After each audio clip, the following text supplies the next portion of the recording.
Welcome to G Fun Facts Online, where we explore the incredible stories behind science, technology, and the world around us.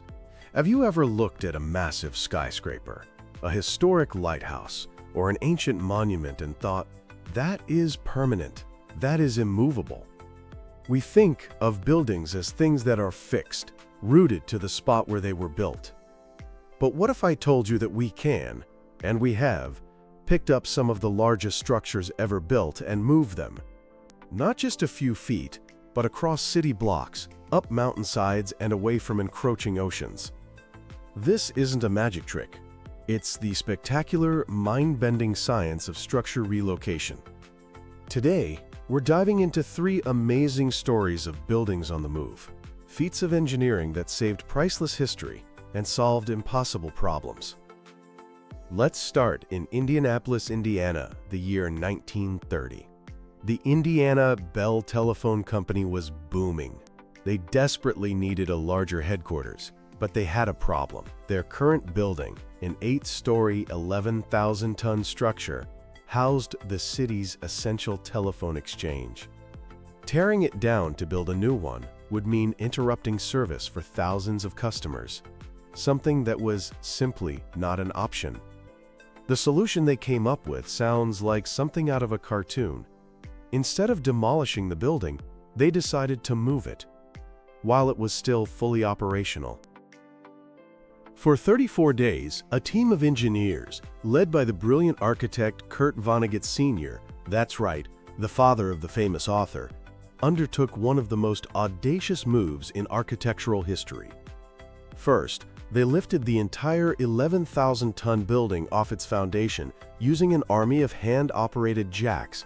Then, ever so slowly, they slid it 52 feet to the south. But that wasn't all. They then rotated the entire building 90 degrees. And finally, they slid it another 100 feet to the west. The most incredible part? The 600 employees inside never missed a day of work. The lights stayed on, the water kept running, the heat was on, and most importantly, not a single phone call was dropped. All of the building's essential lifelines, the water pipes, the sewage lines, the electrical cables, and thousands of telephone lines were connected using long, flexible tubes and wires that moved with the building. It was a symphony of coordinated effort, powered by a steam engine and the slow, steady turning of jacks. The building crept along at a rate of about 40 centimeters per hour. It was so smooth, employees barely noticed they were moving at all. This wasn't just moving a building. It was moving a living, breathing hub of a city without it ever missing a beat.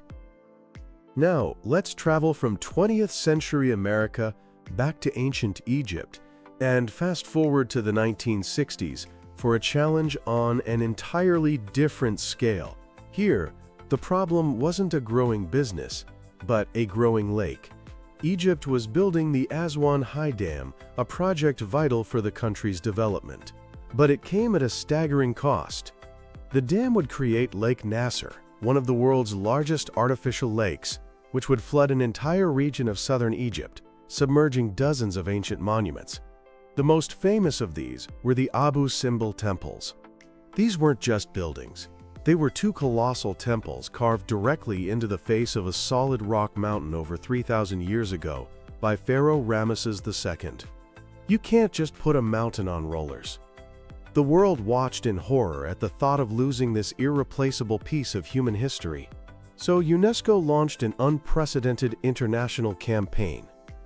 The mission: Save Abu Simbel. The solution was as monumental as the temples themselves. If you can't move the mountain, you dismantle it. Over 4 years, from 1964 to 1968, an international team of engineers and archaeologists undertook a project of immense precision and scale. They meticulously cut the entire temple facade, the giant statues of Ramesses, and the interior chambers into more than 1,000 blocks, some weighing up to 30 tons each. Imagine the pressure. One wrong cut could shatter a 3,000-year-old masterpiece. Each block was carefully numbered and transported to a new location, 65 meters higher and 200 meters away from the rising water. There, they pieced the temples back together like the world's most expensive and highest-stakes jigsaw puzzle, setting them against a custom-built, hollow concrete dome designed to look like the original mountain. But they didn't just save the structure, they saved its magic. The original temple was built so that twice a year, on the anniversary of Ramesses' coronation and birth, the rising sun's rays would shine deep into the temple's inner sanctum, illuminating the statues of the gods within. The engineers managed to replicate this solar alignment perfectly in the new location. They didn't just move a building, they moved a celestial event. Our final story takes us to the windswept coast of North Carolina, to another icon facing a natural threat. The Cape Hatteras Lighthouse, the tallest brick lighthouse in the United States, has stood as a guardian for sailors since 1870. When it was built, it was a safe 1,500 feet from the Atlantic Ocean. But the coast is not static. Over a century of relentless erosion, the sea had crept closer and closer. By the 1990s, the waves were crashing just 120 feet from the lighthouse's base. It was a slow-motion disaster waiting to happen. The nation faced a choice: let a national treasure fall into the sea, or attempt the seemingly impossible. The decision was made to move it. Many were skeptical.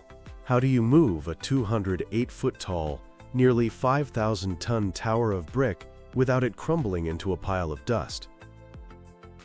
The project began in 1999.